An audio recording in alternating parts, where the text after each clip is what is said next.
Hi, so we're going to do some hip rotations today because hip rotation seems to be the theme of the week. You're going to lie down on your side. You're going to have your feet lined up with your sit bones. You're going to find a little sense of space in the backs of your ribs. You're going to slide your head back. If you have something you can support your head with, you can do that. Otherwise, you can just lean your head on your arm. You're going to lift your feet. Keep your feet where they are. Inhale. And then as you exhale, turn your leg in the hip socket so that your upper leg lifts. Inhale down, exhale, turn.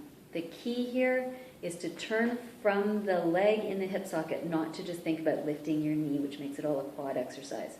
Keep the front of the leg relaxed, keep the front of the hip as relaxed as you can, and only lift as far as you can go without pulling into your thigh, your waist, your neck, right? Keep it whatever range you need to do to keep the work in the hip.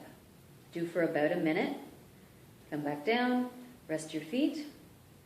The second set is the same leg setup, but your feet stay on the floor this time. Inhale, exhale, turn.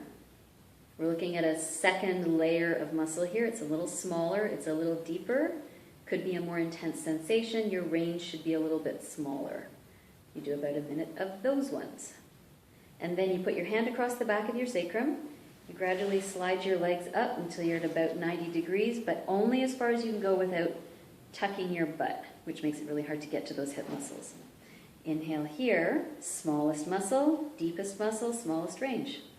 Turn the leg in the hip socket, only go as far as you can go without pulling into everything else, right? Same thing, keep a little bit of space in the backs of the ribs and turn. So there are days when I can't even get my leg up off the bottom leg, right? And I can still feel that there's a whole bunch of work coming from this little space in the back of the hip.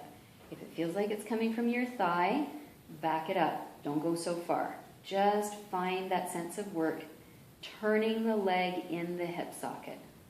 And then when you're done, flip over on your back, cross your ankle over your knee, rotate. Come down for a nice big stretch in the backs of the hips. And then when you've done that, slide your legs down, roll over, do the same thing on the other side.